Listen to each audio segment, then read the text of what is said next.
We could always retweet it and re-Instagram it later. Cool. Okay, and we are live. Everyone, welcome to another round of Masculine Geek Saturday. We have a special guest, Mr. Jack Donovan, and all in his orange and yellow glory. TJ made a comment. We're all over here wearing black. Right. Well, I had to get this shirt because it's, I don't know if you can tell what the theme is, but it's actually an Apocalypse Now. It's called the Kurtz shirt. Oh, yeah, that's awesome. Yeah, it has the helicopters and the napalm. Yeah. I was like, I gotta have that.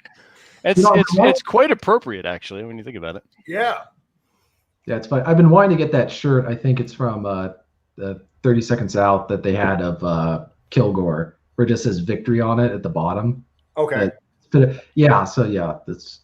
funny.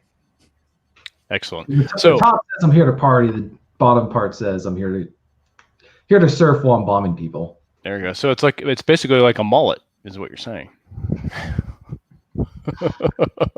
Which I seem to be working on with the lockdown. Yeah. All right, so Mr. Jack Donovan here is obviously the author of The Way of Men. I have the shirt, but it's in the laundry, so I couldn't wear it. Becoming a Barbarian. What else do I have? I've got More Complete Beast and others. So for the 5 people, there you go, Sky Without Eagles. So for the 5 people that don't know who you are, you want to explain, kind of fill them in and let them know a little bit of an origin story? Oh, well, yeah, I've been writing about masculinity for over 10 years. I mean, really I started in 2007, but The Way of Men came out in 2012.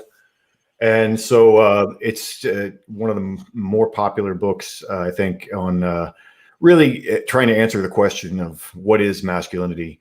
And I think I nailed it. I feel like I'm pretty proud of that book still, even though it's really old. And a lot of people read it, and it's popular in the military and so forth. And so I've been wrote about that, and then I wrote a bit about tribalism, and I think that just became way more relevant, I think, than it. It was just an idea, before, and now, I think that people really need to know people close to them. I think we just found out why, and that these big systems, the empire of nothing, is really doesn't function very well, apparently. We're seeing that play out in real time right now.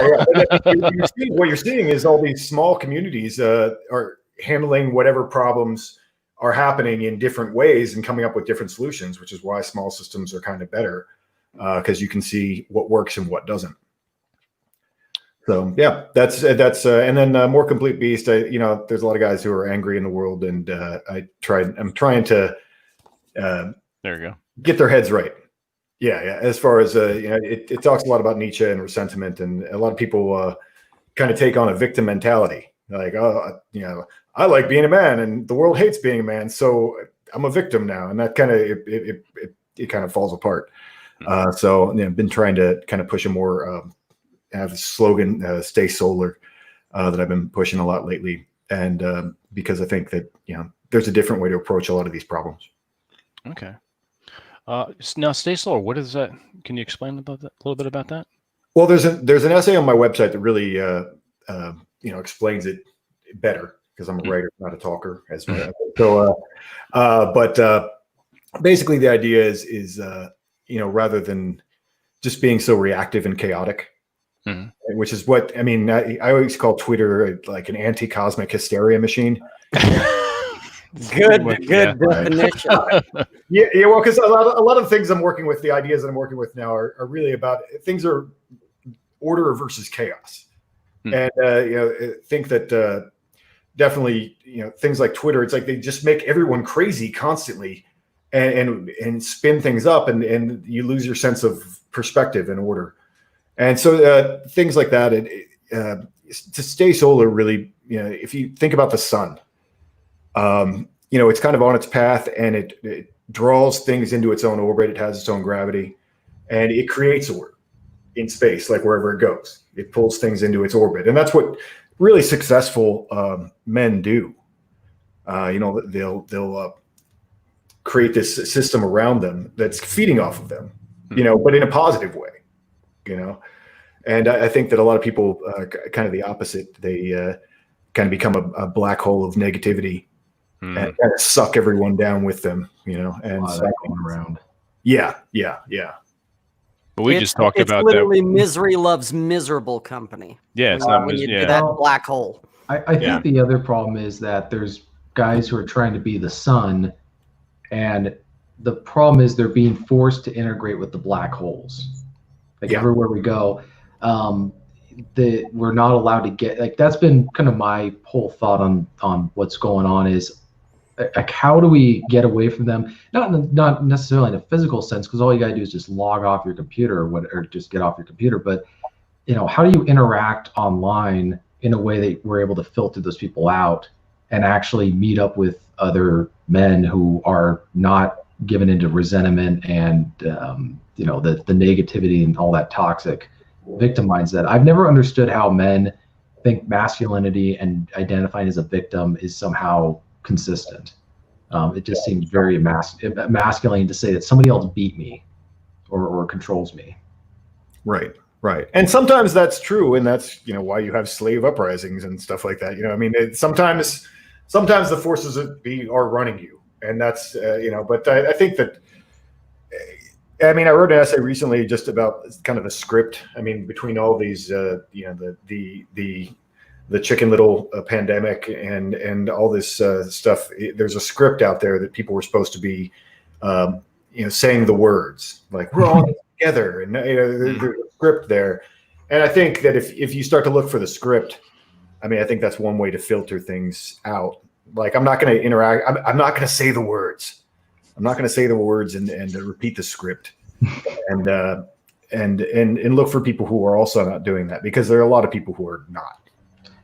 That's actually really interesting. Like, the idea is whoever's not doing it, by definition, is probably going to be someone who's on the same lines, who doesn't recite the liturgy. It really reminds me of, like, you know, I didn't grow up in the Catholic Church, but you know, the different liturgical parts of it where you're reciting some part of, like, a confession or something like that. And if you're not saying it, that means you're you know, in our society, at this point, where you're not allowed to say you're neutral or whatever at that point.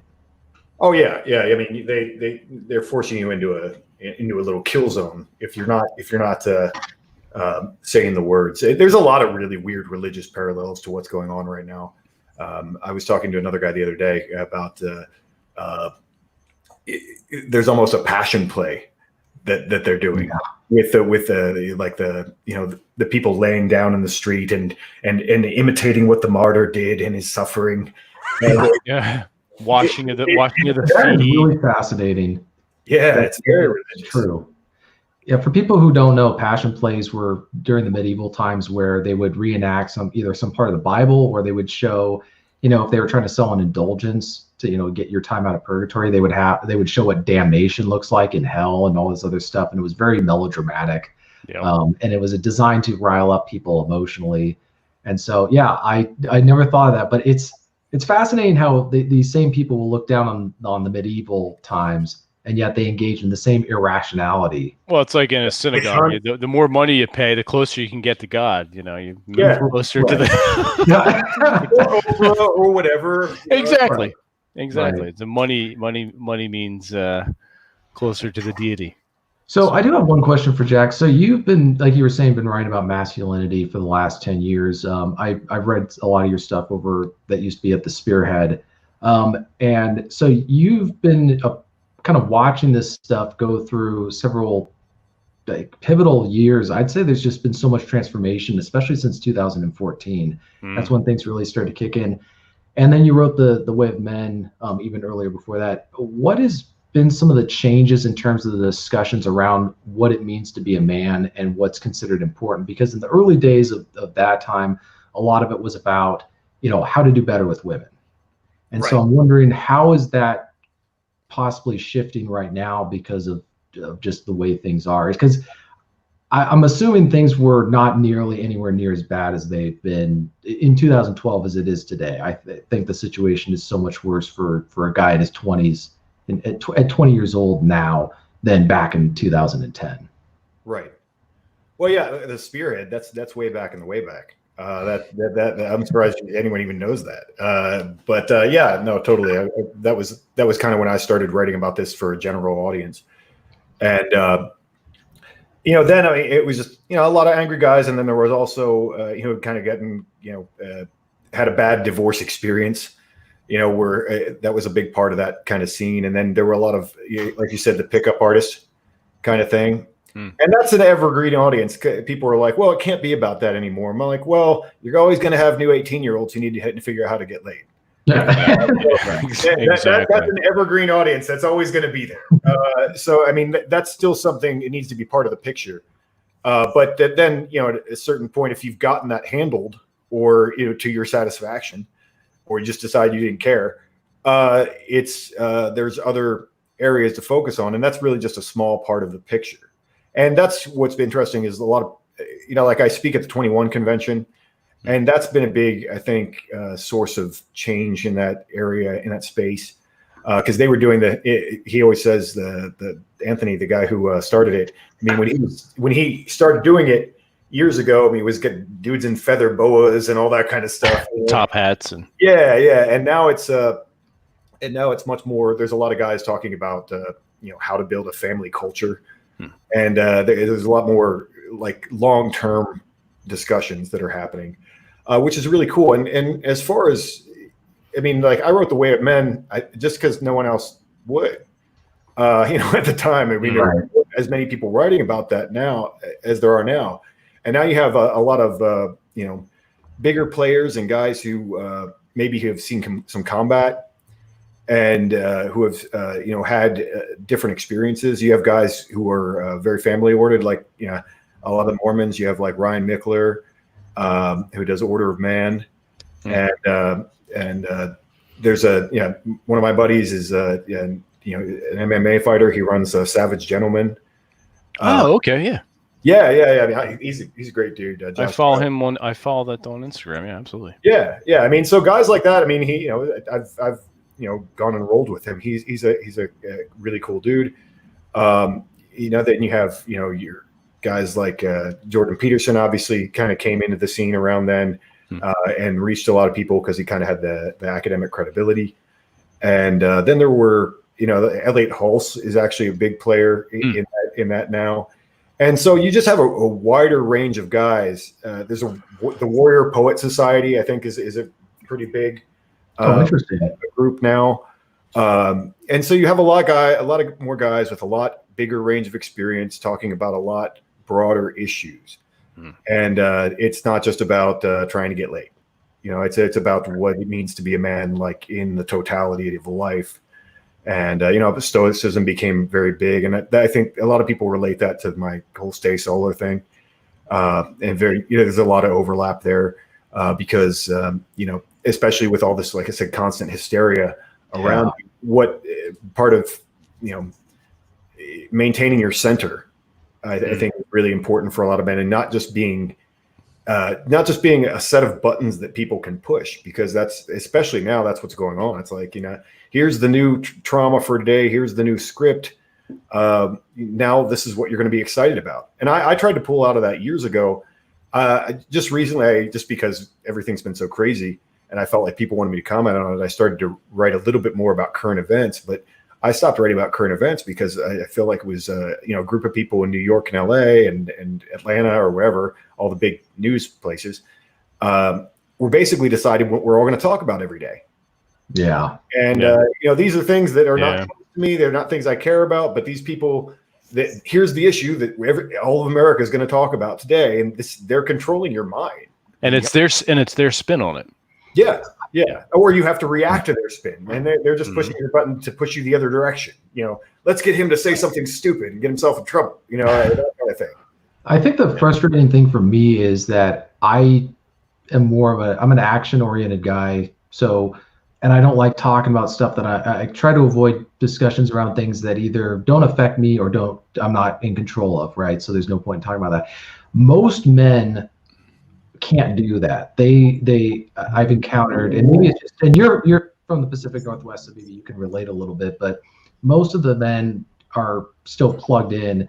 So trying to actually build some kind of meaningful male friendships with others who you have a common interest, and then you go do something together. A lot of times people just want to get hung up on what's going on 1,000 miles away, 2,000 miles away. And I've never really understood that. That kind of emasculated sense of powerlessness.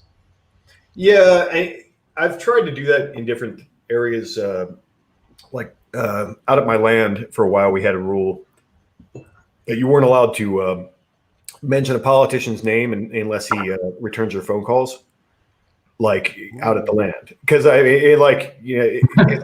was just trying to create a separate space.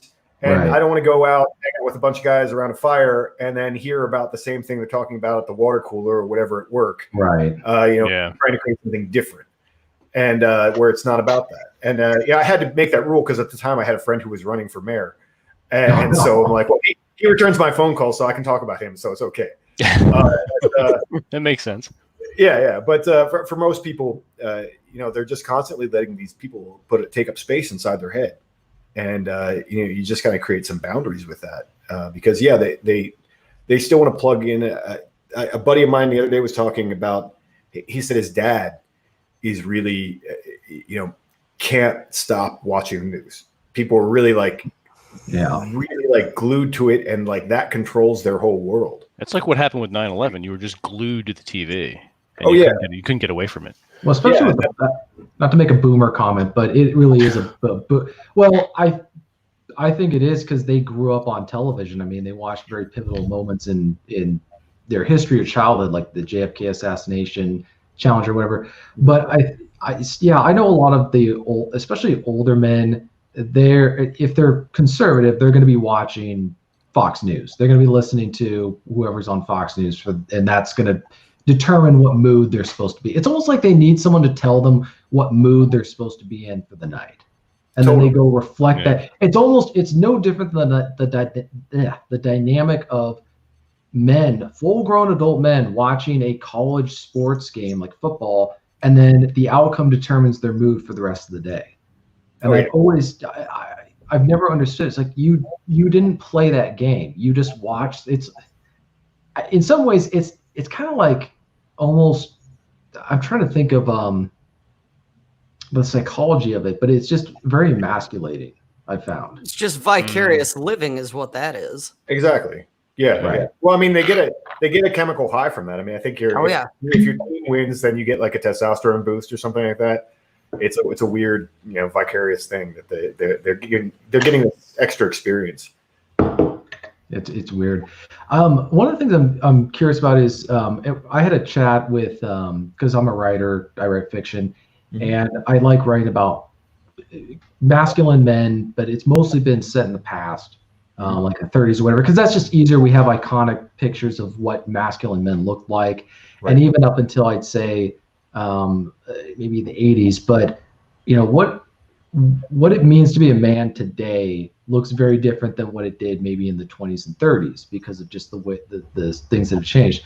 What are your thoughts on what a like kind of in a general sense, what a man looks like today in terms of a masculine man? Like what are some of the traits or the ways that they're expressed differently than what they would have been, 100 years ago? I tend to always cite the idea that masculinity is a constant. And I mean, the surface features change, obviously. I mean, you could be a real badass with your lace collar at some point, but it's I don't think a lot of things change. I mean, in terms of your physical presence, I think that's what really people respond to as masculinity or not. I mean, obviously, how you're presenting yourself, I think as much as anything. Do you have? When I wrote The Way of Men, one of the things that I looked at that I don't think a lot of people were looking at I was looking at masculinity from the negative, in terms of like extremely effeminate gay men. Like how can you tell? Like what are they doing differently? And I think that what they're doing differently is they're not presenting themselves in a way that makes you believe that they would ever be a threat. Ooh. Which is why it's so hard to tell. Interesting take. Yeah, all their gestures are submissive, and they don't look posture, everything. It doesn't look like they're going to stand their ground. They're talking in their head voice, which I talk in when I start talking fast and get happy. But it's they're talking in their head voice. They're not having a masculine presence. And I think that no matter what outfit they're wearing or whatever, I mean, 70s you wear bell bottoms and looking like a goofball in that way. But that if a guy was going to be the guy who you were a little bit afraid of, he's not it. Well, I mean, no, the guy who you're a little bit afraid of is the more masculine man. Yeah. He's just like, oh, I don't really want to. Not necessarily that he's going to engage in physical violence, but there has to be the sense of that. Yeah, right. He's transmitting that. Yeah. It's the funny thing is you say that, and you were talking about what those kind of men look like, and I would say that would describe the way society wants men to be like now, where we were talking on the previous podcast that we were doing about voices, and one of the things that I've noted growing up here is that people can have a very visceral reaction to a man who speaks in a deep, low, assertive voice. They say it's threatening and intimidating or things like that, and so they encourage men to not talk that way, especially if you work in the corporate world. If you do that, I've had a couple of men tell me that they've had women not complain, but just be like underneath them in terms of the like subordinates or whatever, just have very weird reactions where they almost like are disagreeable or like start arguing with them about nothing that they said, but just, I didn't like the way you said it, that kind of thing. Yeah. And so, yeah. Well, I mean, look at all the messaging, whether it's someone announcing or someone talking to you in a recording from your bank or whatever. They use female voices for that because they're non-threatening. They want the bank is your mommy and it's talking to you in a nice voice. That's okay, and they want you to feel comforted. And that's the thing is, like, a man isn't always going to make you feel comforted.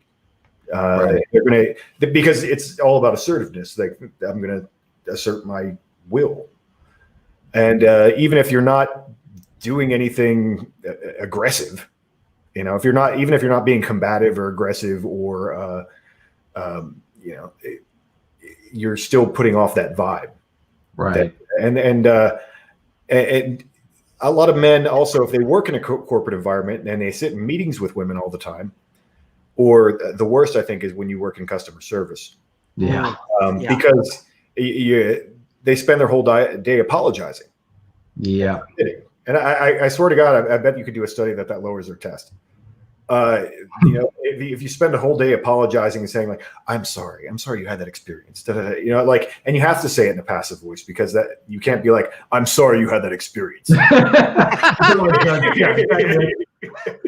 either Arnold Schwarzenegger, the Terminator, or Judge Dredd.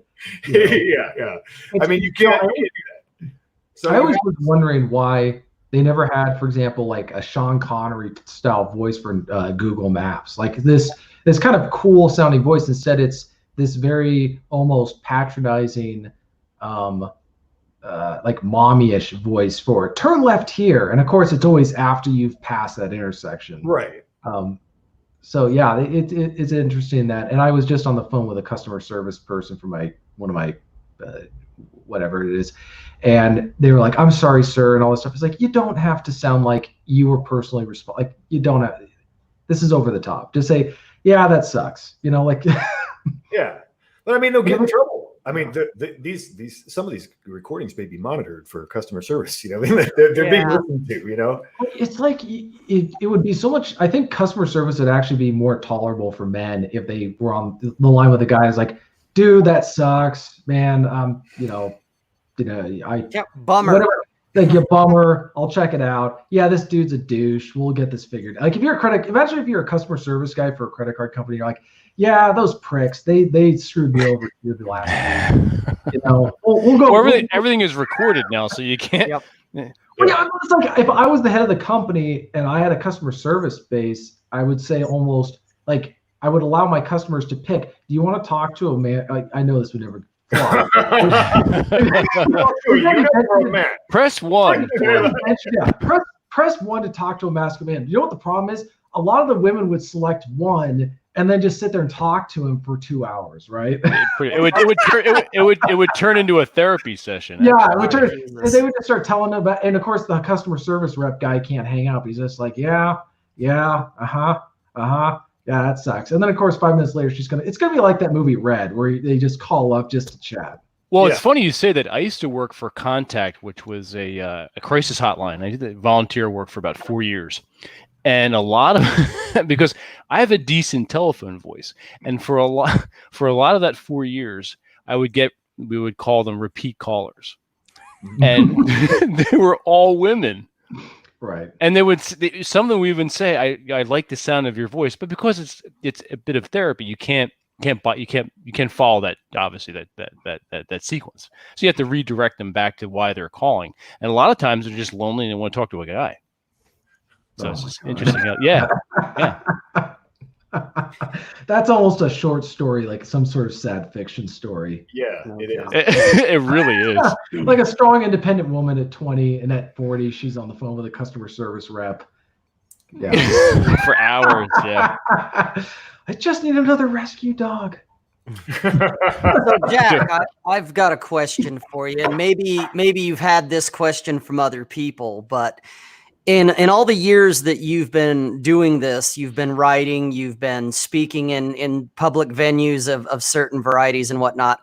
Why masculinity? What made you choose that over anything else? You know, you could get into strength training and talk about lifting weights or boxing or setting up, a piece of property like you did with your ground. Why did you decide back in 2007 or whenever, why did you decide this is what I want to talk about? What was it for you? Well, I've always been interested in gender, but probably from a different side. I mean, I was reading Camille Paglia in high school. I was always interested in that. And, I don't know exactly why. Okay. But I was always interested in that, what that is and what the difference is between men and women. And I've always actually had some similar opinions, even though they were expressed very differently. I've always thought that like feminism was actually one of the biggest things that's ever happened to civilization, in terms of the upheaval in the way people relate to each other and so forth. And I was saying that when I was in my 20s, but when I was in my 30s, I kind of had a shift where I encountered some literature that I had ignored when I was younger, and like Jack London and things like that. And whereas when I was younger, I was just, really, looking at the narrative in the way that these young kids are looking at it now in terms of these power structures, and had kind of a negative opinion of traditional masculinity or just masculinity generally. And so I thought that was boring because it wasn't new and it wasn't what was happening, because it was the early 90s. And this was when a lot of this early feminist literature and like deconstructing gender and what does this mean and what does this, it was all kind of new then. And so I was interested in that from that perspective. So I've heard all that and I've read all that. But then when I looked back in my early 30s, I was like, well, there's actually something really, really good here that might actually be the best thing ever that is being crushed and destroyed. And, I think noble masculinity, however you want to define that, is it's a beautiful thing.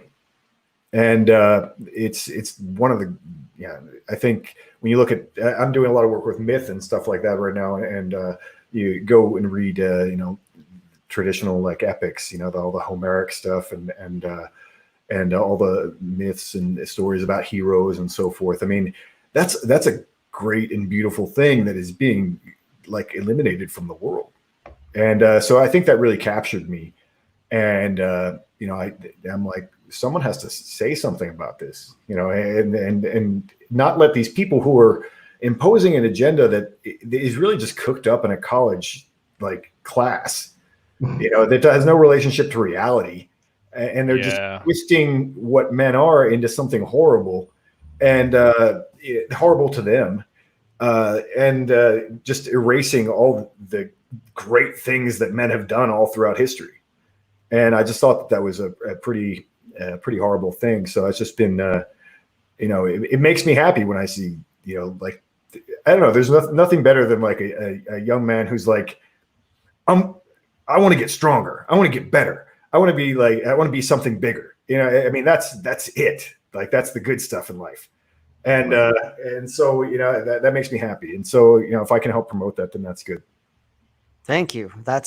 You answered my question, but because it's like, everyone has their not only their origin story, I guess, of where they kind of first started, but they have their why. Some guys, it was, I don't want to see another man kill himself. Mm-hmm. Some of it is, I'm tired of not getting laid, and so I need to figure that out and get that handled. Mm-hmm. And that's where, when I've talked with guys, and I've had several guys ask me over the course of the last few years, what was some of your like foundational material that really impacted me, that really got me thinking about things and getting involved in different things. And inevitably your books are one of those foundational things, because, there's some pickup stuff that I've seen that it's like, that's definitely good stuff there. There's like with Rollo and some of his intergender dynamic stuff. Mm-hmm. But then there's yours, which is like to me is like the epitome of the addressing of what masculinity is. And it's like, if there's anything these guys need to read about, you want to know kind of what is a man, here we go. It's your stuff. That's why I had to ask that question. Thank you. Yeah. I mean, I think that's one of the things that I was able to bring to the table, is that I didn't come at it in a preachy way, mm-hmm. Because I think most men who write about masculinity, they have a frame, whether they're Christian, whether they're military, whether they have a frame that they're addressing it, and they're trying to funnel people in a particular direction. Right. And because I looked at it amorally and kind of as an outsider, really, I think that I was able to get it a little cleaner than that, because a lot of there's all these books that say many of the same things. What is it? Wild at Heart is like the Christian one. And, when you look at books like King, Warrior, Magician, Lover, which is kind of first wave, poetic med stuff. That has an agenda too. It has kind of hippie political kind of agenda to it, like save the world kind of deal. And I just, a lot of that stuff, there's value in it, but then, you always have to take that frame out. Yeah. You have to separate the wheat from the chaff on that.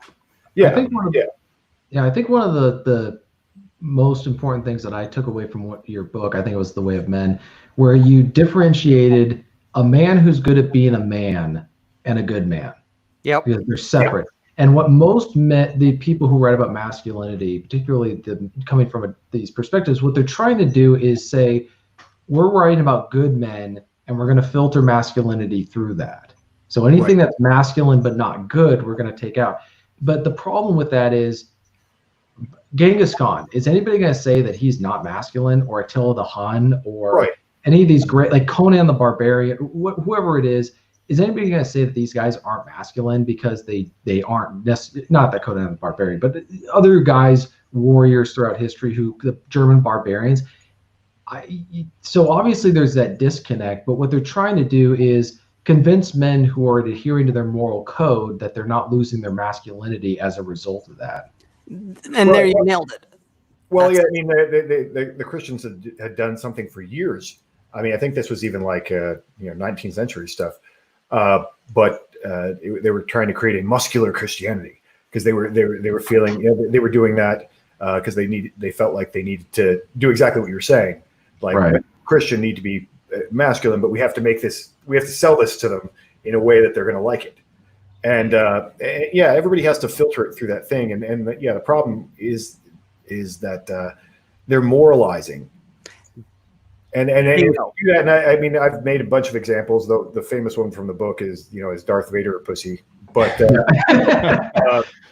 just because someone does evil things or things that you don't disagree with, that's not exactly what masculinity is. The other thing is, okay, are terrorist bombers not masculine because we disagree with what they did to us? I mean, because a lot of it's team oriented. Yes. Right. And so it's like, if these people aren't on our team, and that's an old thing. I mean, soccer teams or football teams or whatever, like the other team is a bunch of pussies. The real men are on this team is kind of, part of that structure. What's interesting though is that necessarily wasn't always the case. I mean, even back like the Erwin Rommel is the one that comes to mind. I'm not necessarily masculine, but like he earned the respect of the Allies, and he's always maintained this kind of chivalrous image despite fighting on the wrong side, the wrong team. Right. And then you had the British obsession with Napoleon. Whether he was a masculine man in his own personal life, like the guy kicked ass and took names throughout Europe for decades. And so it's that there's something about a man can be evil and a man can be, on the wrong side, but he can still draw respect from other men by adhering to those tactical virtues. Like if he's a strong man, his strength and confidence, absolutely. His ability to win, like a man's ability to achieve what he wants, is going to just draw this respect from other men who are at least masculine. But a lot of them will be dishonest about that and try and come up with reasons why you shouldn't respect him, why you shouldn't admire that guy. Yeah, they come up with reasons to turn that down, because basically it comes down to human nature too, is envy and jealousy. Yeah. Yeah. So. Yeah, I mean, that's an old thing. I mean, dudes are always like, a real man doesn't do things that I don't like. Basically, here's the things that my daddy taught me that masculinity is, and if you don't do those things, then you're not a real man. And if you're going to look at it from a bigger perspective, you can't really do that. And like you were saying, the respect for one's enemies, I think, was a thing at different times, and I think it's cheap. Really, I think it's cheap to be like, well, he's not a man because he's on the other team. Right. I mean, I think Nietzsche wrote something like someone with master morality has to have an enemy that is at their level. Yeah. Right. It pushes them forward too. Yeah. We have a question from Carl in the chat. Okay. Mr. Donovan, what advice do you have for men the age of 45 who have life experience and bruises, who need to live in the world where feelings are greater than facts and feel like relics are obsolete? Well, that's the struggle, isn't it? I mean, I'm 45, so it's. I mean, you need other dudes who feel the same way to be around. Basically, it's because you can't control everybody, and you can't make them exist within your frame. And I think that's just an important lesson of adulthood, is that you can't be mad at people for not being who you think that they should be, but you do have to find people who you agree with, and who have a similar perspective as you on a lot of these things, and surround yourself with them, because you're not going to go. I mean, the world's crazy right now. Like, especially right now, like super crazy. Like I'm the whole idea of all these businesses supporting Marxists, like, that they don't want you to have a business, right? Do you even understand that? Like, what are you doing? And I don't understand. It's frustrating because you're like, well, I can see reality, and that's simple and it's straightforward, but you aren't getting that. Like, yeah, it's frustrating. But at the same time, I mean, you can't. I mean, they're plugged in, so you have to find some people who aren't plugged in. I mean, that's the best coping strategy I could really think of, is to find some people who aren't plugged in, and that the thing about finding people who aren't plugged in is that they're not plugged in and they're harder to find. Yeah. There's the Gordian knot right there. It's true. Yeah. I mean, like I was I got to go to a kind of a barbecue with the people from my jiu-jitsu gym last night, and and then you start talking to people, and you just never know where people are at, and you don't want to create a problem at like a gym space or whatever. But you start talking, you have a few beers and whatever. I'm like, oh well, this guy, I didn't really know anything about him, but he has a bunch of whatever 80% lowers or whatever, like and down here, and he's doing his gun thing, and I would never have guessed. And so you can find those people, but they're not necessarily going to broadcast that online for you. I think that that's almost why some men are anxious for some sort of a crisis that forces action, because a lot of these men, you won't know who they are until that moment of truth, where are they going to sit around and wait for government to come and save them, or are they going to start organizing? They're the guys who are going to have the 80 lowers. They've been preparing and all that kind of stuff. So you know automatically during the crisis who's been planning for this for several years, so they've been awake on that kind of stuff, and you don't have to spend 2 hours talking to them to try and figure out where they're at and be really careful about what you say. Yeah, well, I mean, and that's the struggle too, because they can't really say what they're going to be doing online. You know, like, and if they were going to organize or do anything, they sure as fuck can't do it online. Right. So, I mean, you're talking to me like, but there's so many guys who are just completely unplugged. Like my best friend Jesse doesn't have an Instagram. He doesn't have a Facebook. He doesn't have anything. But you know, he's calling me up like, so Jack, is it happening? What do you think about this? What's going on? You know, like, and so you got to have some guys like that. I mean, but there are tons of dudes like that who are just not plugged in because they're grossed out by it. They're just grossed out by all the stuff on media, and it's just not how they think. I mean, like kind of you were saying earlier, they're action-oriented guys who are like dealing with this space of like all this bitching and whining and virtue signaling and all that.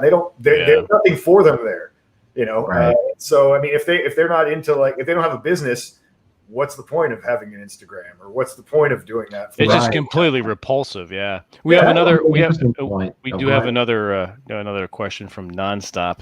Okay. Question for you, Jack. What life experiences changed your worldview the most, and how did it affect the way that you navigate life? Good question. Working, I think, as much as anything. And that's why it's like I said this to someone the other day. It's like I absolutely don't care what people in college think about anything. Like if they haven't had jobs and worked yet. Thank you. Thank you. Yes. Yeah, I mean, like, oh, you have some feelings about some things that you've been taught at school. That's really cute. But I think that, like, I can't stand that we have to listen to them about anything. And you know, I had opinions in college too, and they were wrong. But you know, it's. I just being in the working world and seeing how stuff works, and talking to managers and seeing how they're making decisions. I mean, working in corporations informed the way I assume the government works. You know, and it's not about like I'm always wary of it being some master plan, although things are looking like that these days. But I'm always wary of that because what you see generally, like even in corporations, you see like, oh, well, this manager needs to get this number for next quarter. And so they're going to make this decision to make that happen and to make sure that their job is valued. And so they're going to set things up in a particular way. And really just for their short-term, goals. And I see people in government the same way. Like, well, they know they're going to get in trouble for this, and this, so they're going to set things up so they don't get in trouble, you know, or so that their department expands. And that's the other thing about like activist groups. You know, I've seen a lot of that over the years. And activist groups, the thing is, they can't solve a problem. If they solve a problem, they're obsolete. Exactly. Yeah, they don't actually want to solve a problem. No, there's no money in solving the problem. Yeah, they have to pivot to the new problem because their business is problems. So they can't just solve things and walk away. They're not going to be like, oh, good job, guys. You know, like no one does that. Let's close up shop and move on. The next problem, and that's what's happened. Really, like whether it's feminism or gay rights or anything like that. Basically, I think that like the gays like got everything that they had ever wanted in life, like by the late 90s.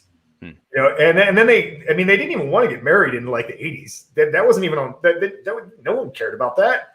And then it became an issue, and then they got that, and they got everything, and now like they have really everything that they possibly want, and so now everything is about trans. Yeah, like they've changed it. Like gays have to be like, well, I can't believe what they're doing to trans. Like they just changed it to that because there's these buildings, like that of structures that take memberships and all these kind of things, and you can't let go of them. Well, we were talking about this before the show about progressivism. It's like, well, what are you, because on the surface it sounds, oh, kind of progressive change, that's kind of cool, that sounds, forward thinking and like Hip love and is love trendy. and hip and trendy, but what are you progressing to? I mean, what's the end point? I mean, a lot of people just want to put the United States down and just run their mouth. Like, we live in the most advantageous nation as far as like personal liberty and the ability, if you put in the hard work, and that's a key point, is hard work. Yeah. If you do the hard work, you're going to come out ahead.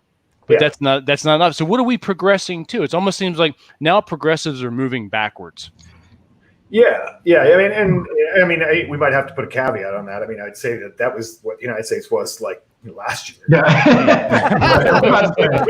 But I'm not exactly sure what it even is right now. But I mean, life was pretty damn good, really, for most people, and most people could pretty much do whatever they wanted. Mm-hmm. And I mean, they're always going to be like, oh, you know what? There's some unfairness. There's always unfairness. You don't say. You can't get away from that, though. Everything fair, like ever. Like I always go back to that story. If you guys have ever read Harrison Bergeron. Yeah. Oh yeah. Great. I mean, that story with the handicapper general is that's like summing everything up now. Yeah. It's everything. It's very prophetic. Oh yeah. I've been making real fast, TJ. We have a very serious question.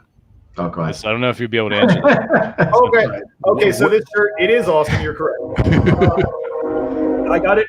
It's made by a company called Dark Seas. It's called the Kurtz shirt, and they were sold out on their website, and I had to get it through Urban Outfitters. I just started Google searching for the Kurtz shirt by Dark Seas, and that's how I got this one. I would have been super bummed. I thought I wasn't going to be able to get it because I'm actually going to Vegas.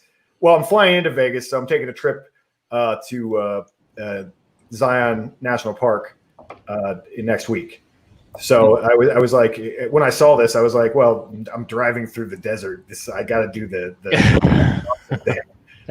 So I'm like, this is the perfect thing to do it in. So very cool.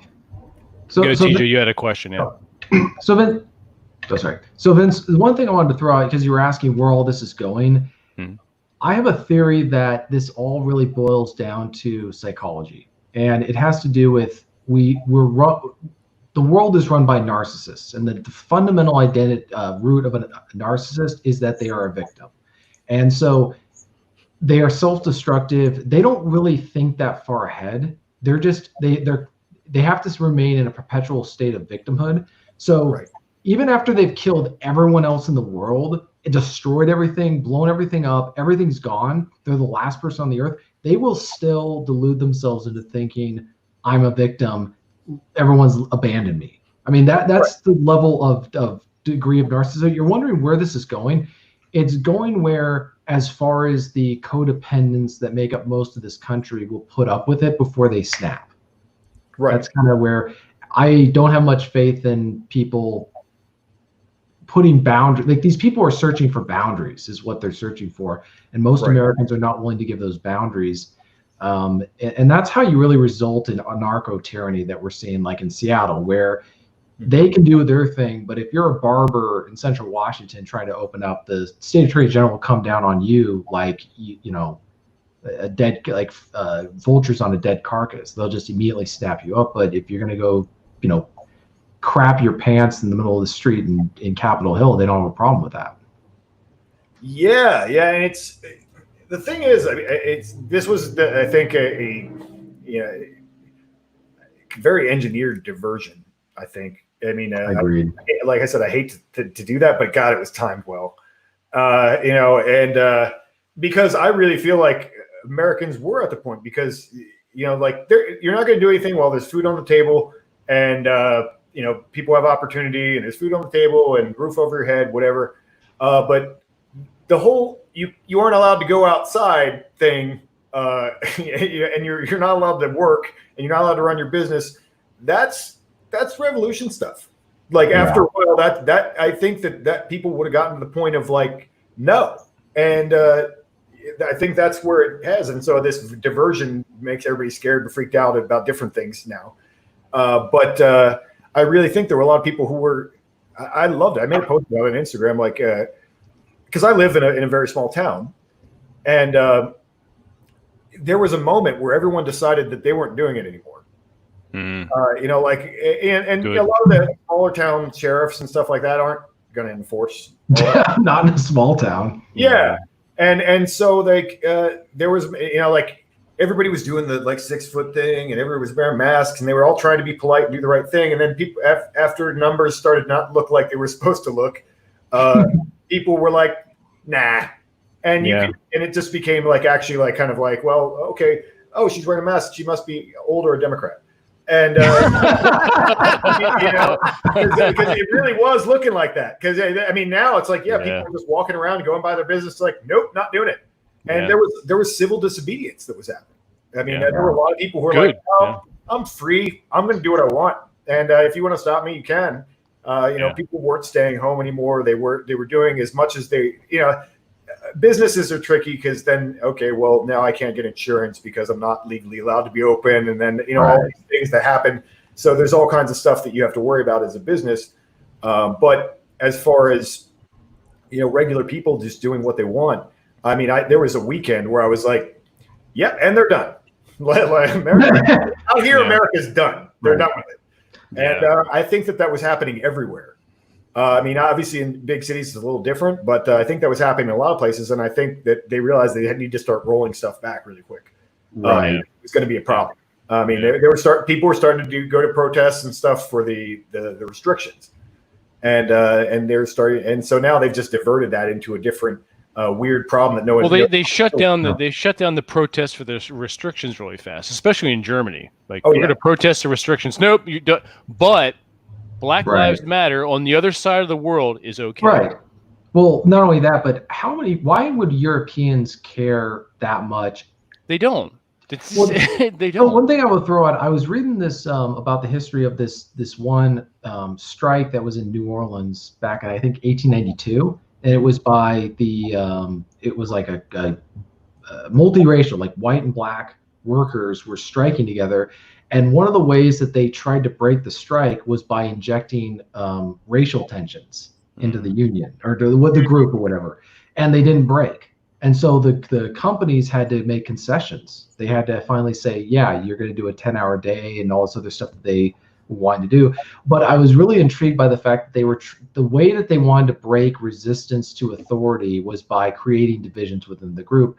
I agree. I think that if things had continued, Americans would have been united for maybe not since 9/11, and they would just said, yeah, we're all on the same page. The government's bad. And then suddenly black, white, and brown, we're right. Yeah. We're all, and then suddenly, fuck you.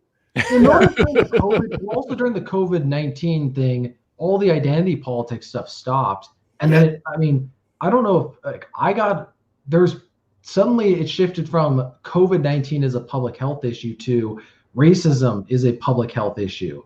Well, I'm just reading between the lines. Okay, what did we do with people who were infected with COVID-19? We quarantined them. What are we going to do with people who are infected with racism? Yeah, that's something that is really bothering me right now. I think that what they're creating a kill zone with that, and they're trying to attach as many people to racism as possible.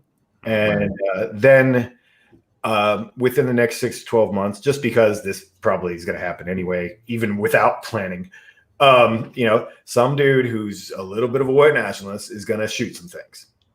He's going to shoot some people. And then they're going to use the power of authority to then crush anyone they can smear with that. Right. And which could be totally groups that aren't that way at all. I've heard a lot from I guess the Boogaloo Boys and that kind of thing. And they're trying to make us white nationalists and we're not. And there's all these kind of groups that aren't that. But if they can smear them with that, then they're dehumanized. Exactly. And no one will care about their rights. And so it'll be. I think that's the next move, and it's concerning. Mm-hmm. Well, and the thing is that you just mentioned this about these Boogaloo Boys, whatever, saying, "Oh, that's not who we are." The interesting thing is the people who claim to be out of power are the ones getting to define what it means to be a man and masculinity and all these other things. And one of the things, ways that I push back against people, I say, you don't get to decide what something is unless you're in charge. And that forces them to create this, like they have to confront the contradiction in their head.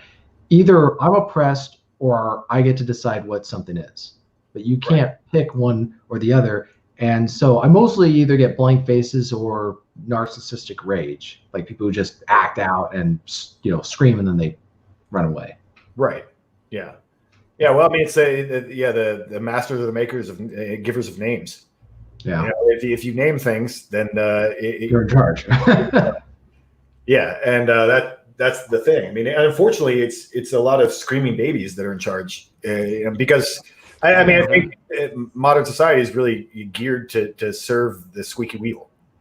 You know, whoever shouts the loudest is in charge, not the most sensible person or the most qualified person, but the one who screams the loudest. It's absolutely. Well, look at that Facebook. It comes down to the mental patients running the system.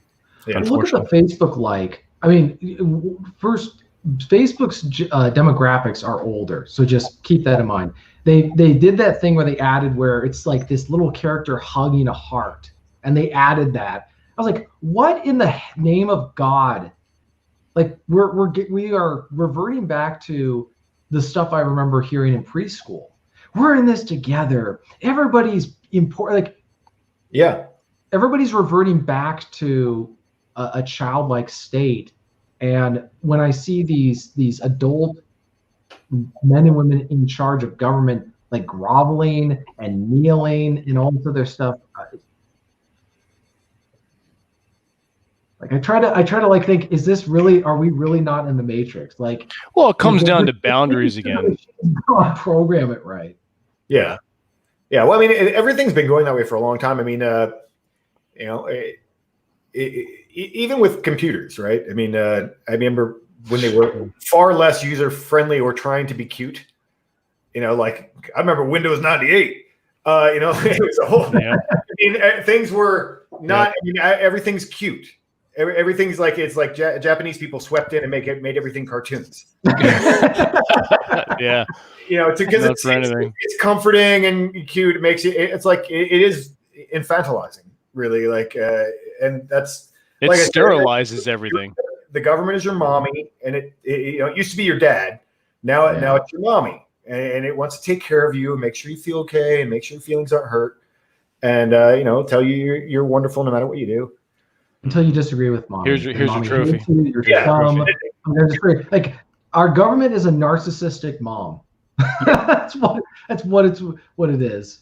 Yeah. That there's nothing to disagree with there.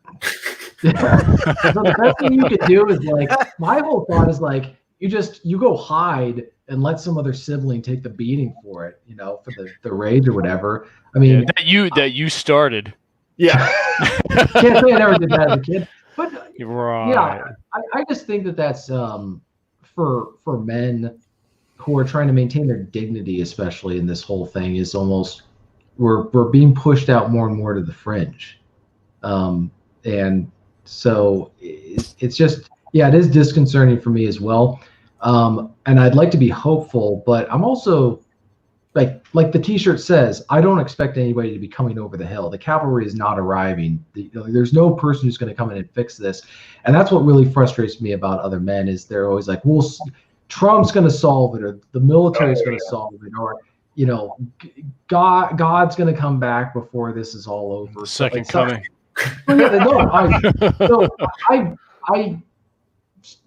I grew up in that kind of culture, so I know like the mentality, and it's always someone else is going to come fix my problems. Right.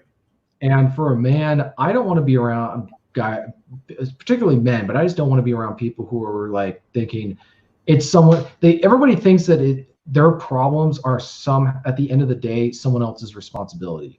Yeah, and that's not how Americans thought 300 years ago. Well, I'm older than all you fucks. I don't like people solving my problems. I like to do shit myself, and I think that's a huge difference between guys born in the 70s and 80s and quote unquote millennials. Right. Yeah, it's I disavow my generation completely. So well, you're TJ, you're an anomaly. And thankfully so. Yeah. Yeah. I think, I mean, there is a question, I think, with some of the stuff that it's just so far beyond your pay grade. I mean, obviously, like, I can't fix Seattle. Right? That's ambitious. Yeah. I mean, that's beyond what we can do individually, right? So it's like they have to wait for, like, people are like, well, Trump should do something because he's do with all the guns and stuff, that you should be able to do that, but so there is some thing where it's like, well, that's what we pay them for in theory, to maintain order. But in theory, I just paid my taxes the other day. I mean, maybe they'll maintain some order with it. I don't know. Yeah, but I mean, as far as I'm excited about, the new wrinkle with the riot thing is it makes things a little weird, but I was really excited about the future in terms of how the lockdown has affected men. And there's a lot of dudes who have really had to think about a lot of these issues that they didn't think about before. Right. They'd have to be like, that's true. What if, the riots are actually helping in that sense. Like, there were tons of progressives and so forth who were going out and buying guns. Because they're like, someone might drag me out of my house. That was actually funny to see. Yeah. And so there's a lot of people who have had to think about their own personal defense. There are a lot of these things that men always have really been kind of. I mean, that's our job, is to think about those kind of things. But we lived in a very protected world where we didn't have to think about a lot of stuff. But I think a lot of guys now are having to say, hey, maybe I should be in better shape. Maybe I should be healthier. Maybe I should be a little stronger. Maybe I need to take leadership in my household, because if you don't, it'll spiral out of control. I think there's a lot of people who had to address that. And so I'm hopeful about that. I think there'll be a boom, if a boom ever happens again. I think there's going to be a boom in, like, guys taking gun classes, guys taking self-defense classes, guys taking survival-oriented stuff. And I think there's also going to be a big exodus to more rural areas. Yeah. A lot of places in the real estate, or they're already seeing that. I just got a phone call from one of my neighbors who has a real estate agent as a friend. So I'm in Central Washington, just outside Leavenworth. Okay. And the list, like the property demands, like it's just insane. If you own property here, you can make a fortune selling the land. And now, of course, I'm thinking, I'm not selling it anytime soon, because I live in unincorporated, county, and it's like prime location as far as that kind of stuff. But I see if you live in a rural area, do not sell your property in the next year. Your value is probably going to go up by 50%. I'd say at the minimum, if you're anywhere near a major metropolitan area. There's just going to be a max exodus from the cities. People, they're just not going to, especially with this is what's so funny, and this is where I'm disinclined to see this as a conspiracy. If anything, this COVID-19 plus the riots has convinced ordinary people in the cities to leave, because they can telecommute because they had to, and now they realize that there's no law and order in the cities. The police won't protect them. So I'm going to get out of here, and my boss will say, whoa, then you're not going to, how are you going to do your job? I've been doing my job for 3 months at home. What difference does it make if I'm here or if I'm over on the other side of the mountains, as long as I'm doing my job? Yeah. And another thing is also just businesses migrating as well, because they need stability to be able to operate, and the stability is not there. And a lot of these, the further you go out, the more people have been able to maintain function. And whether it's manufacturing or whatever. I mean, maybe downtown LA isn't the best place to have a plant, or to run your t-shirt business or whatever. It's like, maybe you should be doing that in like Arizona or something. Yeah. I mean, it will be interesting to see if kind of masculinity or men. I think in a crisis, this is what I always say. And I'm not the only one to say this, but there's no identity politics or all this other crap like feminism. There's no feminists during a natural disaster. There's no egalitarians during that. There's nobody running around saying, do we have equal quotas for the number of rescuers? It's like, no. It's like the bullshit goes out the door. It's who's the strongest guy, who can carry the most people. Nobody gives a shit about that fluff in a crisis. And also, you can turn to anybody who would and just say, like, nobody gives a shit. Do you want to get shot? Like their whole thing is predicated on the idea that if somebody doesn't do what they say, the cops are going to get called. If there's no, this is why I find the defund police thing to be so absurd. Who are you going to bring in to enforce your decrees if the guy you're arguing with is the guy with the gun? Yeah. Like explain that to. I don't think that they fully. That's why I don't think they fully thought this through. You argue with. I've always said feminism is a woman and two men, like at the bare minimum, the irreducible complexity of feminism. Without two men, feminism doesn't work, because if the man you can't do feminism without men. Yeah, without two men. Well, just men in general. I mean, I understand what you're saying, TJ. But if the one man says no, what is she going to do? All he has to do, like in caveman days, is just like grab her by the hair and throw her back in the cave. Right. Like she's got to go get another guy who's capable of doing violence against the other guy for not doing what she told him to do. Right. Yeah. I mean, it's and they see that, I mean, I think like Occupy. I mean, everybody remember Occupy movement? Yeah, that 5 minutes. Yeah. Well, I mean, it was a long time. I mean, I think they were camped out in Portland for the better part of a year, and and what happened? Rape. Like what happened? Like rape and like theft and like all these hippies. They thought they were going to create this magical commune where nothing bad was ever going to happen. Like homeless people wandering in and selling drugs and raping and assault and all kinds of stuff because they can't enforce order because they're not really set up for it and they don't respect order. And so that's and that's what's going to happen in these little like spaces that the little playgrounds that the government has given them to operate. And I would love to. I mean, it's just a great time to rewatch Escape from New York and movies like that. It really is. Actually, the whole theme of that movie is like, well, we'll just take all the criminals and we'll put them in Manhattan and then we'll build a wall around it. Why don't we build a wall around Capitol Hill? Like just they already did that themselves. Yeah, I know. Like we give you your territory. We need you may not cross our boundaries, and so therefore you must become a sustaining community within the city blocks and whatever. And by the way, we're shutting off the water sanitation. And I suggest we ship the rest of the Spurgs and retards in there. Yeah. Everyone who wants to start a communist go here. You go. And Masculine Geek will pay your ticket fare to go. Yeah, I want to see that charity. We're going to send you there. Like to send people who want to experiment with communism to a place where it can happen, where dreams come true. Yeah, and farm on your 15-foot square. Absolutely, and farm on your 15 square foot of land.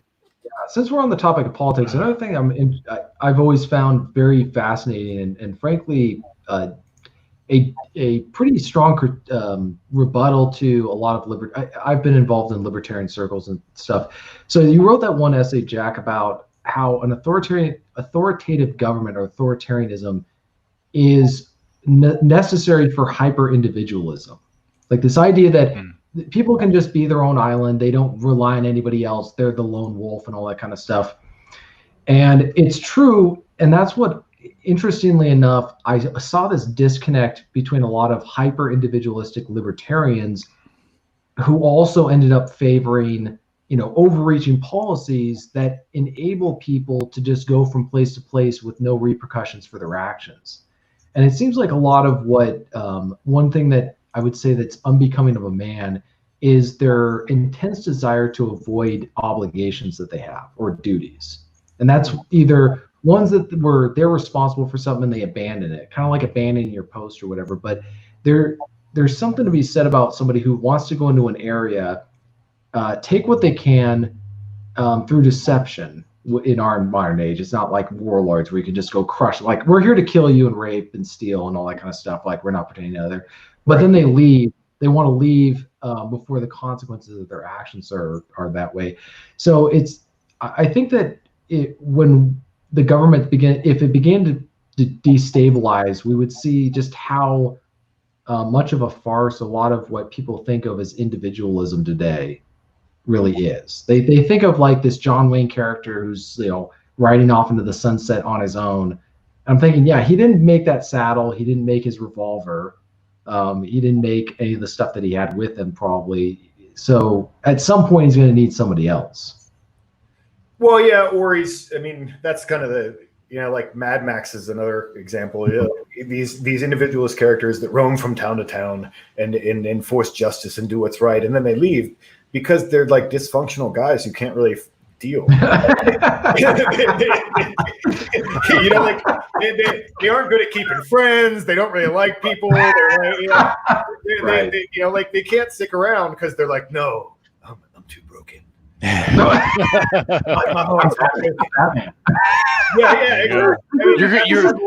gonna ruin the shtick. You're gonna ruin the shtick. Yeah. Lego Batman to Joker. I don't need you. I don't need anyone. Yeah.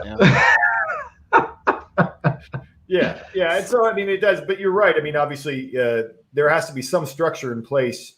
I mean, really, the whole lockdown thing was really the ultimate ideal of you know, where the West has been going for a long time. Like, you know, talk about hyper individualism. Like, you are in your, you know, mod box. You just live in your box forever. You know, like, live in your box. You don't need any friends. You don't have to go outside people. You can talk to people online. That'd be nice. But you have to stay in your box, and you can be whatever you want to be inside your box. But, yeah, your personal liberty is shrinking. Yeah, it was so funny. I have an elderly neighbor. This is Vince. This is Reese's owner. So she's this 79-year-old church lady. She comes over. She comes over and talks about how, like, she watches Fox News and all this, like Secretary of Health, whatever. And she's like, they said that you can't have sex in person, but you can online. It's called masturbation. Yeah, she's like, kind of giving me this look like these people are really weird. yeah. Like she, like, you know, she's she never got married. She's an old man for background, but like she comes from an age where like people were not nearly that antisocial. So she's trying to process that. And I go, right. Yeah, we've kind of been on this trajectory for a long time. Did you tell her go watch the movie Judge Dredd? You know? Oh my gosh, talk about it. Or no, it was Demolition Man. That's what it was. Demolition Man. Go watch Demolition Man about the whole sex thing. You'll understand. Yeah, where they put on. Oh my god, that movie. Talk about like one of the most unintentionally it's almost like if you're going to write an accurate dystopian tale, you have to make it the most farcical joke possible. Because if you're serious, you're assuming that the people who are in charge are serious, competent human beings instead of a bunch of pudwax and spurgs and retards. Yes. Yeah. I mean, my theory that I like right now is that the best one is Elysium. Oh, yeah. I haven't seen that one yet. What's going on? Like that's like I feel like that's where society is really going, because no one with money really wants communism. I mean, that's not happening. You know, like all the people who have a good bit of money and they all went to Harvard or whatever, and Stanford, whatever, and you know, they have their own little world that they're going to live in. Now, it might not be a space station, they might not be there yet, but you know, they have their gated communities, and they're gonna be fine. Private security and everything right now, and they're going to be fine. And so let's let all these people, the rabble, do this mess that they're going to do, and we're just going to, like, you know, jet back and forth to our little resorts and hang out in each other's, like, you know, 5,000 square foot houses. That's what CNN thought too in Atlanta. All right. Yeah. Well, until they show up to your place, and it's like, wait, guys, that wasn't part of the plan.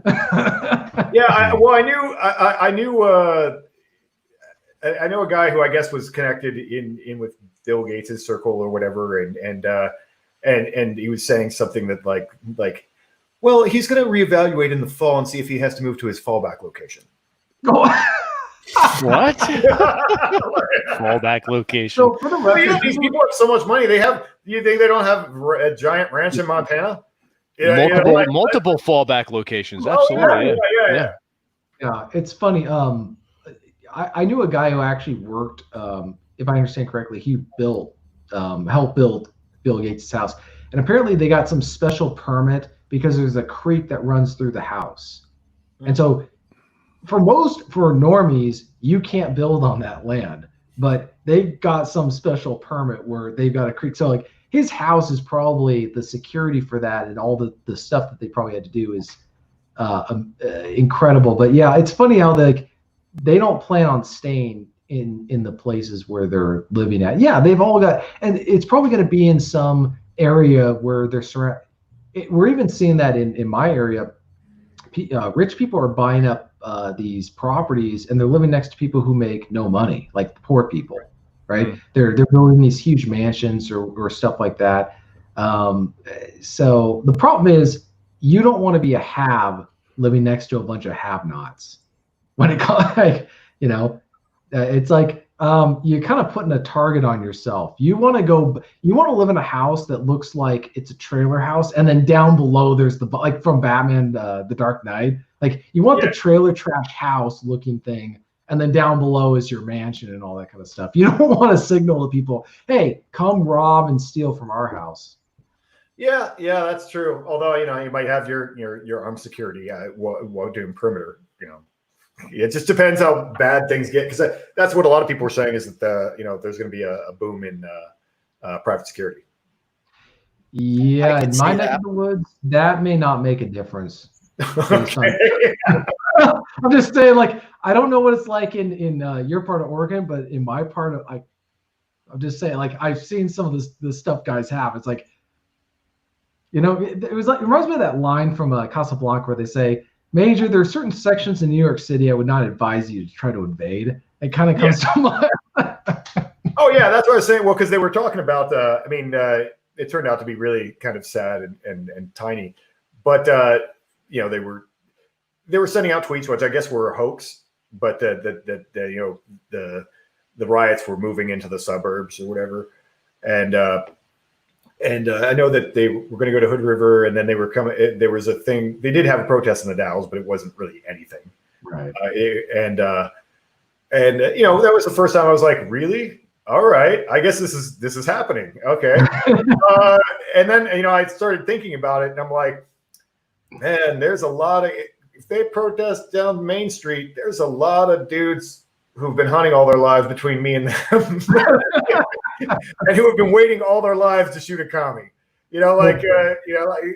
like old Marine vets and like stuff like that. And there's a guy with a banner in his front lawn as Trump, but he's like Trump reimagined as Rambo with the bazooka out. I mean, that's my neighborhood. So I'm like, what's funny is even in parts of South King County that are still not completely paused, you'll see that kind of stuff too. But in my area, like the Snoqualmie Pass and Stevens Pass, I promise you there are guys like that who are they're watching the news and just waiting for an excuse to blow the bridges and blow up the highways and all that kind of stuff and just block. That's what I've run into some of those guys accidentally. You're on those 4 service roads and you're just driving around. You take the wrong turn and you come and see a compound. It's like, this is what Ruby Ridge probably looked like. Guy comes out and says, "What are you doing here?" And you put it in reverse very quickly. You're like, wrong turn. We're leaving. Yeah, they have a lot of gear out there, and it's only accumulating more. There's a tons of dude. I mean, I had lunch with a guy who's a farmer locally, and recently, and he's ready. There's a lot of people who are ready. Oh yeah, they've been just waiting for this moment. Well, that's the promise. Please make it legal. Please make it. If government breaks down enough, for me to start shooting people, I don't even care who they are. And that's not there are a lot of guys like that out there. Well, that's the problem. Is like, we know that, but these dipshits who are in urban areas, they don't know that. And there's something like in their minds where like, oh, I don't care, because they've never had boundaries put on them by the cops. So then they move out into, suburbia would be the first to get it, but like, this is kind of why I'm a little optimistic in some sense if that kind of stuff were to happen. But at the same time, I think that's why the powers that be would never allow it to go that far, because then once it's on, it's on. Like, it's like a light switch. You flip it on, they're like, no, we're going to overthrow the government. We're going back to the Articles of Confederation, that kind of stuff. Yeah. It's definitely like, I was really worried during the COVID thing before like it became apparent that it wasn't whatever.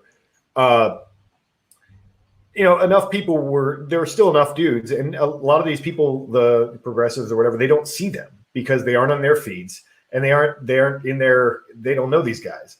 But there were a lot of people who were ready. And I've met so many dudes like that over the years that I'm like, not yet, because once people start shooting, they're never going to stop.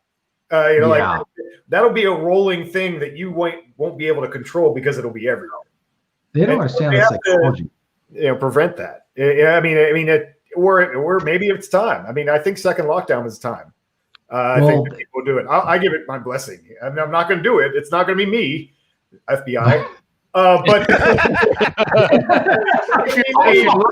guys waiting for you to fire the first. No, it's they don't understand the psychology of these people. Like, a lot of these people operate, and this is not an analogy I came up with, but it's like a thermostat where you can quickly turn the temperature really, really fast, go down, up. Whereas a lot of these guys, it's a light switch. You flick it on or off. And once it goes on, it's like in a lock position where they're going to go from, like I've met a couple of military veterans. They're nice guys, but I know when it snaps, they're going to just go do the killing, and they don't stop until they feel like they've done it's done. Yeah. And people don't understand that psychology because they're used to being on this very volatile emotional temperature. Whereas it's kind of like that old saying, the most dangerous guy you ever meet in a bar is the quiet one. Yeah. That never. Well, the problem with that is everyone has to do it or no one has to do it. Because if you have one or two guys doing it, the other side says, see, look, the bad guy. This is exactly what we're talking about. Yeah, and that's the tricky part. Like I said, there's going to be a shooting, and then they're going to come after. There's going to be some things, and we'll see. But I mean, it's just just happen to have connections to the FBI. Yeah. I mean, I do think that it'll be.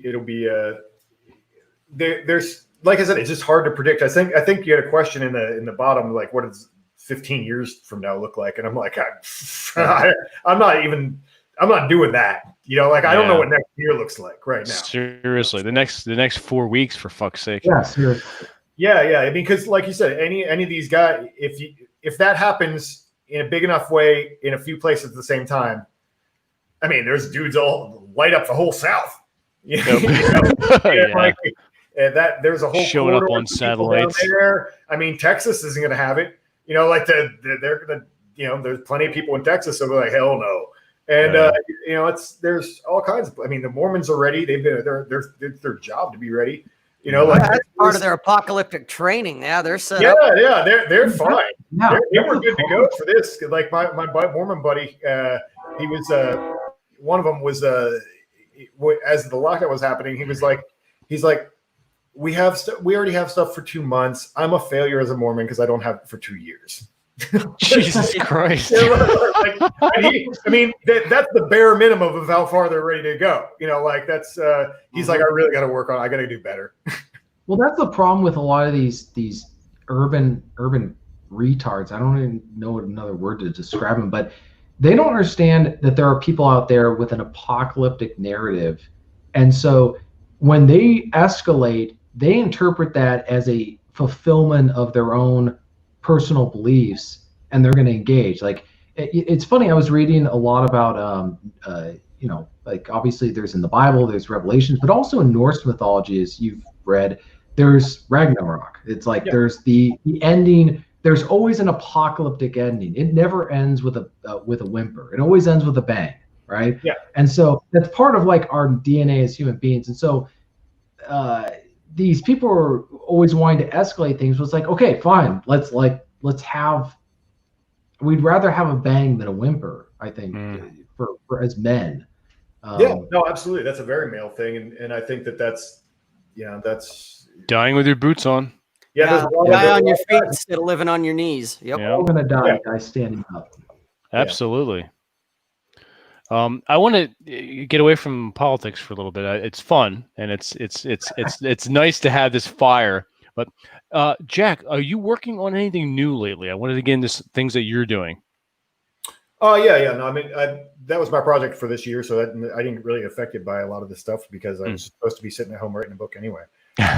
So I mean, that's really what I've been working on. I mean, I've been working on, like I said, there are a lot of people moving into the manosphere, and they can take the tactical stuff. They have the experience. They can, all the other aspects of that they're more experienced with than me.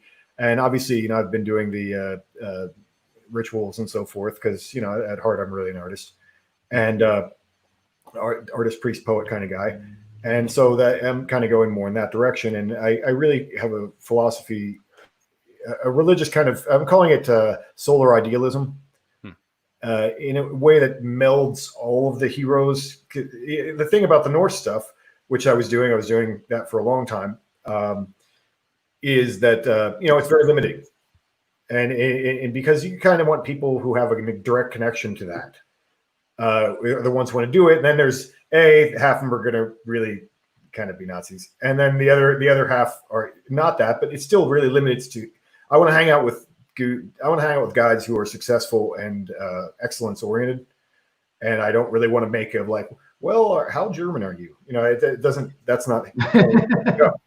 And so I've been looking at Proto-Indo-European mythology and Indo-European mythology, and kind of going up through the timeline and finding all the similarities, between like the hero figure. In a very Joseph Campbell way, but he was kind of hippie Buddhist kind of like perspective of it. But finding what's all the same, and it's a weird at this point. I'm almost like a deist. Like I've gotten to the point where I'm like, well, their Sky Father and my Sky Father, we're actually talking about the same idea, and it's really all about order, and the creator of order, and then you defend the order, and that's the second figure. You always have the Sky Father and the striker, the Thor figure, the guy who's the warrior, and then you have the guy who's a little closer to the earth, the farmer, the lord of the land, all that kind of stuff. So I'm kind of pulling all these together in a way that I think can relate, a lot of men can relate to, and having that as a structure, because it's like society, men have always had the same problems and always had the same thing to do, so they create the same mythical figures to represent their ideals. Okay. And so it's actually, in case we all die next week, I'll tell you, you just it's the easiest way to do it. In the book, I wrote up a myth where you, if you have a people, let's see, like whatever, we're walking away from the apocalypse, right? Whatever, we can't go back to wherever we are. And this is, like we got kicked out of our camp or whatever. They go to the next, they're going to make a fire. When they make a fire, that is an imitation of the sun, really. Okay. It creates light and warmth at night when the sun goes away. And it's man trying to imitate the sun. Now we have electric lights, which do the same thing. Okay. But it's man imposing his will on his environment to create what the sun does. So you're creating order in that space, because that space you've chosen that, and now you've changed the space, and you're creating an order within it. And then, if you have an order, if you have anything, you have to defend it. And so then that's the second figure, is that you have to defend order. And then, if you're going to keep that camp for any length of time, then you have to work to perpetuate it. And these kind of ideas, I think, are represented in God figures and throughout the age, because it's what men have always had to do. We're going to create a space, and we're going to have to protect it, and we're going to have to maintain it. Yeah, that's been the interesting thing about what I've seen recently, is just men who've been given charge of protecting the space, and they let in the enemy. like they're weak. And so, my whole thought on when it comes to men, and you ever want to join a group, don't listen to the recruiter. Go say, show me to your leader. We have to prove yourself. Yeah, the leader, but the leader represents the ideal of that group. And if that leader is a loser, if he's a weakling, whatever, like, an example of that within the Christian world is look at any pastor today, for the most part. They're not the kind of guy who's going to beat your ass if you cross a line. They're the guy who's going to just tisk you to and that whatever it is. But like, go back to the medieval time, go back to like 1200, and like those guys, they wouldn't kick your ass; they just chop your head off, right? So it's like the whole idea of a space is like differentiate. Even within architecture, we were working on this with for our book that we're working on. It's like the lack of separation between spaces, and also within corporate world where they have open offices. Like it creates all this confusion, but people don't think it's a big deal until they actually experience it. Yeah, it's true. It's true. So is there a target date on your next book? It's when it's done. Okay. It's when it's done. I mean, I'd like to get it out by the end of the year. It's been a tough one because everything I'm doing kind of hinges on it. Like, cause it's going to be the next thing, because it's going to be what I'm about for a long time. And it's also, I don't want to put something out there that I'm not thoroughly invested in. So a lot of it being like I've written like 7 chapters, and then I had to go back and just start doing research again. Yeah. Well, what about that? I need to know more, and I need to figure out some more things. And there's something to be said for throwing out a sketch and then refining it later. But I mean, that's kind of what I'm always doing. I mean, I realized after a while I've been talking about the same things for like 10 years, and I just get a little better at it. Like I figure out a little bit more what it is. You refine it down even more. Yeah. Yeah. I wrote an essay called "Sky Without Eagles" like years ago, and I'm really still talking about the same thing. Like vertical societies and hierarchy and the importance of hierarchy and order and all that kind of thing. But and looking upward towards heroes, all that. But I'm basically, after I get back from my vacation, I think I need to buckle down and write the chapter. I think I've gone through enough of the heroic literature now that I feel comfortable with it enough to move forward. Okay. And a lot of the process has also been making sure, like, what do I really believe? Like, what do I want to tell guys to do is a tricky thing, because they take you seriously. Yeah, they do. We're very binary. Yeah. I mean, it's like I got to make sure what I believe and what I would expect of people, what I'm really asking them to do. So. Gotcha. Okay, excellent. I know you have to jet. You have some things to take care of. So I want to thank you so much for coming on. It's been a fantastic discussion. This has been great. Super fun. Yeah, absolutely. Where can everyone find you? What's the main place? My website is jack-donovan.com. It's been there for years. And then I'm a big Instagram guy. So my Instagram is @starttheworld, and I've also been messing around with YouTube more recently. So I have a YouTube channel. I think it's also Start the World, or search Jack Donovan and ignore all the bad stuff. Like right. They'll be able to find you. If you're too stupid not to be able to find, then you don't deserve to be able. So okay, cool, excellent. Cool. Once again, thanks a lot, everyone. Thank you in the chat. Thank you for the good questions. Thank you for hanging out with us. And as always, keep the fires burning, keep moving forward, and we'll catch you next time. All right.